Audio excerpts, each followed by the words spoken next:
नमस्कार साथियों, आज हम कक्षा 8 संस्कृत विषय का प्रथम पाठ सुभाषितानी पढ़ेंगे। तो देखते हैं सुभाषितानी। सुभाषितानी जो शब्द है किस प्रकार से बना है उसके बारे में हम इसमें पढ़ेंगे। सुभाषित शब्द सु प्लस भाषित, इन दो शब्दों के मेल से संपन्न होता है। सु का अर्थ सुंदर, मधुर तथा भाषित का अर्थ वचन है। इस तरह सुभाषित का अर्थ सुंदर या मधुर वचन है। प्रस्तुत पाठ में सूक्ति मंजरी, नीति शतकम, मनुस्मृति, शिशुपाल वधम, पंचतंत्रम से रोचक और विचारपरक श्लोकों को संग्रहित किया गया है। अब देखते हैं प्रथम श्लोक। गुणा गुणज्ञेषु गुणा भवन्ति ते निर्गुणं प्राप्ये भवन्ति दोषा सुस्वादुतोया प्रभवन्ति नद्ये समुद्रमासाद्ये भवन्ति अपेया।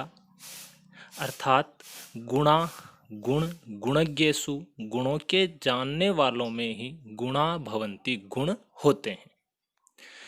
ते वे गुण निर्गुणम प्राप्य, निर्गुण व्यक्ति को प्राप्त होकर दोषाह भवन्ति, दोष बन जाते हैं।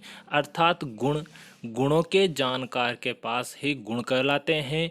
वे ही गुण यदि निर्गुणी व्यक्ति को प्राप्त हो जाते हैं तो वो दोष बन जाते हैं।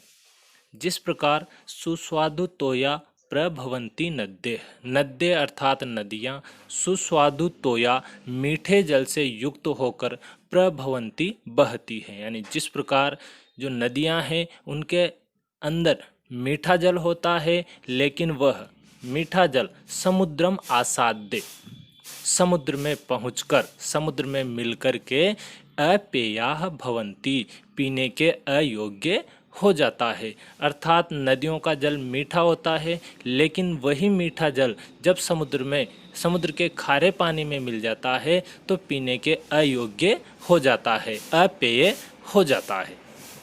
श्लोक नंबर 2।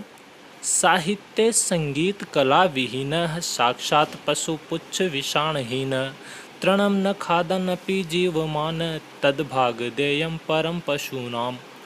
अर्थात साहित्य संगीत कला विहीन है, साहित्य और संगीत की कला से रहित व्यक्ति साक्षात पशु पुच्छ विषाणहीन है।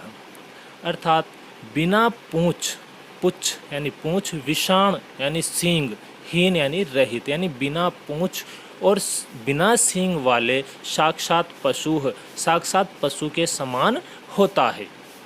तृणम न खादन अपि जीवमान, तृणम यानी घास, न नहीं, खादन अपि न खाता हुआ भी, जीवमान जीवित रहने वाला, तद भागदेयम यह उसका परम भाग्य है, सौभाग्य है, पशु नाम उस पशु का। अर्थात वह पशु, अर्थात वह मनुष्य जो साहित्य और संगीत आदि कलाओं से रहित है, ऐसा वह मनुष्य बिना सींग और बिना पूंछ वाले पशु के समान होता है। जो घास न खाते हुए भी जीवित रहता है, तो ऐसे उस पशु का यह परम सौभाग्य है, बड़ा सौभाग्य है। श्लोक नंबर 3। लुब्धस्य नश्यति यशः पिशुनस्य मैत्री नष्ट क्रियस्य कुलम अर्थपरस्य धर्मः विद्याफलं व्यसनेन कृपणस्य सौख्यम राज्यम प्रमत्त सचिवस्य नराधिपस्य। अर्थात इस श्लोक में एक क्रिया दे रखी है नश्यति। नश्यति अर्थात नष्ट हो जाता है, और उसके साथ अनेक शब्द दे रखे हैं कि किस प्रकार के व्यक्ति का क्या क्या नष्ट हो जाता है। तो लुब्धस्य लोभी व्यक्ति का, यशः यश कीर्ति या प्रसिद्धि, नश्यति नष्ट हो जाती है, यानी लोभी व्यक्ति का यश नष्ट हो जाता है। पिशुनस्य मैत्री, पिशुनस्य अर्थात चुगलखोर का, मैत्री यानी मित्रता, नश्यति नष्ट हो जाती है, चुगलखोर व्यक्ति की मित्रता नष्ट हो जाती है।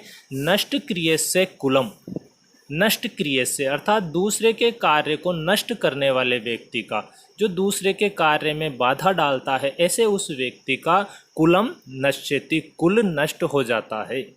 अर्थपरस्य धर्मः, अर्थपरस्य अर्थात जो सदैव धन कमाने में लगा रहता है, ऐसे उस व्यक्ति का धर्मः नश्यति, धर्म नष्ट हो जाता है।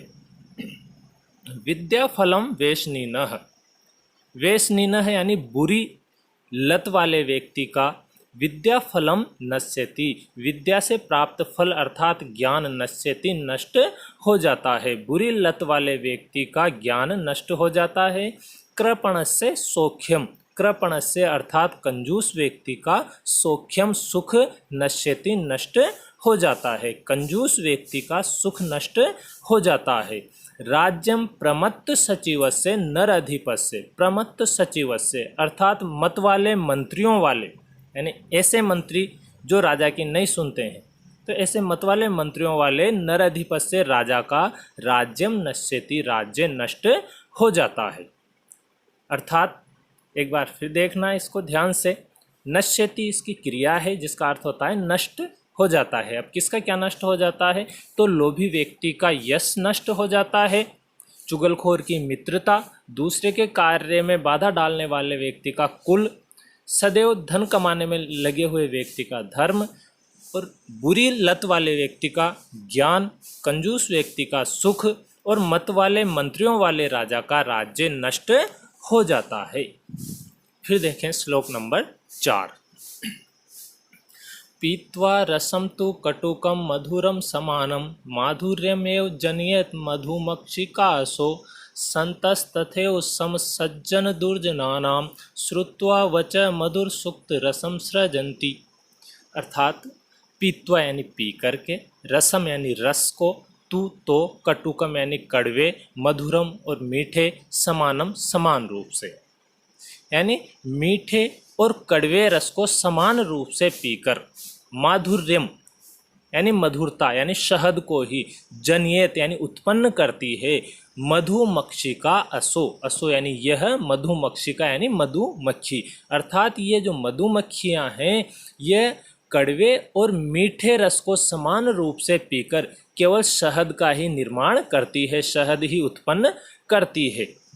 संतस्तथैव समसज्जन दुर्जनानां श्रुत्वा वचः, तथैव उसी प्रकार संतः यानी संत व्यक्ति, सज्जन व्यक्ति, ज्ञानी व्यक्ति, सज्जन दुर्जनानां वचः सज्जनों और दुर्जनों की बातों को समश्रुत्वा समान रूप से सुनकर मधुर सुक्त रसम सृजन्ति, मधुर सुक्त रसम यानी मधुर सुक्ति रूपी रस का ही सृजन्ति निर्माण करते हैं।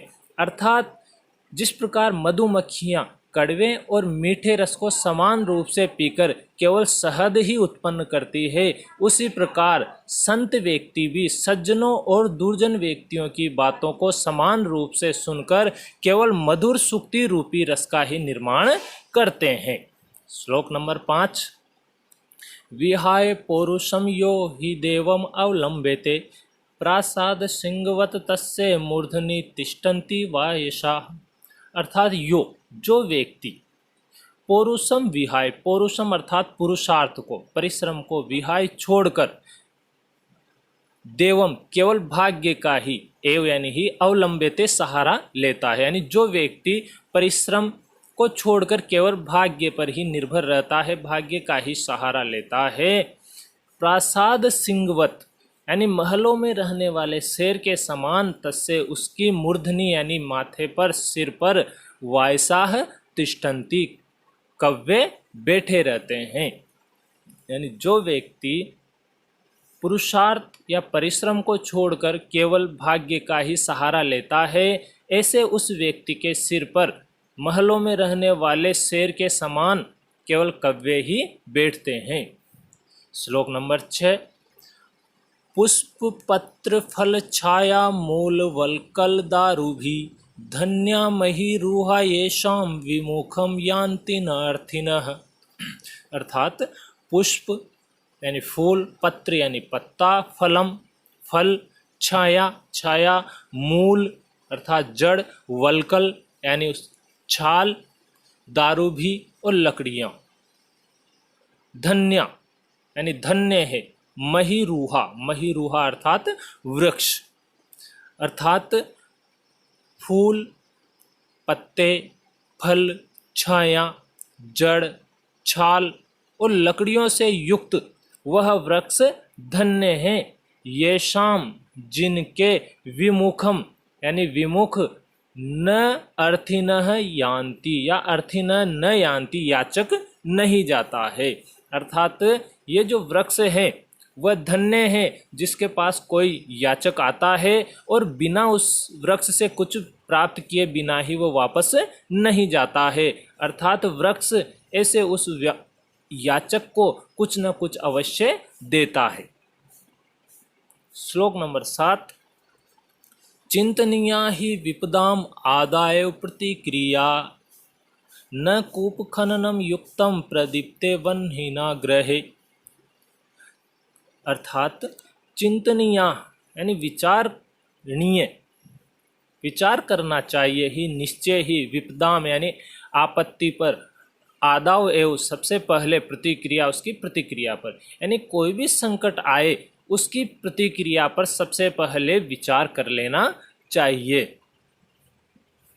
न कूप खननम युक्तम, न यानी नहीं है, कूप खननम कुआं खोदना, युक्तम यानी उचित, यानी कुआं खोदना उचित नहीं है। प्रदीप्ते वह्निना ग्रहे, ग्रहे यानी घर में, वह्निना प्रदीप्ते आग लग जाने पर, अर्थात घर में आग लग जाने पर कुआं खोदना उचित नहीं है। तो इसका भावार्थ है कि कोई भी संकट आए, कोई भी आपदा आए तो उसकी प्रतिक्रिया पर सबसे पहले हमें विचार कर लेना चाहिए, क्योंकि घर में आग लग जाने पर कुआं खोदना उचित नहीं है।